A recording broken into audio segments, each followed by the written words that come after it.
Welcome to Camp Codger. I'm Gary Ebersole. You may be a bit surprised to be hearing from us again. After all, didn't we just say goodbye a few weeks ago? Are the Codgers back in the game?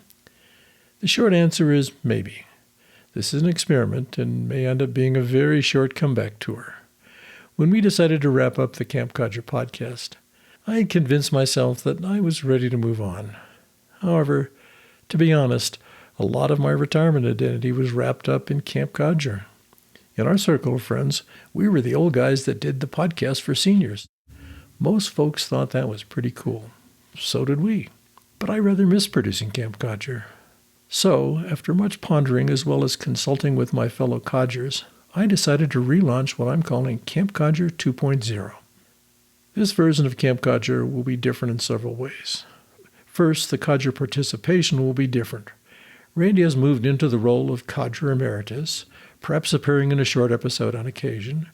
Richard wants to take a less active role, not driven by the demanding weekly publishing schedule we followed for 17 months with Camp Codger 1.0.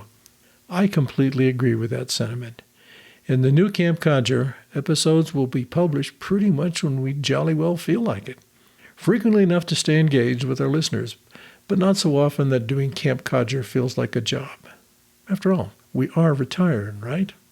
With Randy retired and Richard's participation reduced, that leaves me, the Chief Codger, responsible for most of the content we were producing for Camp Codger 2.0.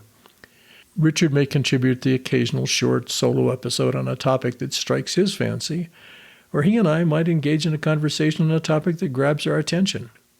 We're leaving the topics wide open at this point. What you can expect is that we will continue to focus on topics that are relevant to our fellow baby boomers, and we may frequently touch on subjects that are more controversial. If you don't agree with our opinions in an episode that we publish, we're counting on you to tell us where we went wrong, or just maybe let us know when we hit the mark and tell your friends about the new Camp Codger.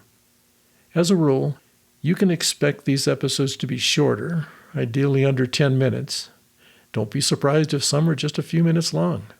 After all, nobody really wants to listen to an old codger drone on endlessly, even if he speaks in the most dulcet of tones. You can think of what we will be publishing for Camp Codger 2.0 as opinion pieces delivered as Goldilocks-style audio essays. Not too long, not too short, just the right length for the topic at hand. Finally, our audience expectations are now far more realistic. Our main motivations for bringing back Camp Codger are personal. We enjoy the creative process of producing episodes, and we think we have something to share with our friends. Even if we only have a small audience that appreciates what we have to say, life is still good. Thanks for listening. As always, give us your thoughts in the comments section below, or drop us an email at campcodger@gmail.com. Look for our first real episode of Camp Codger 2.0 in a few days, where I peer into the land of the very old.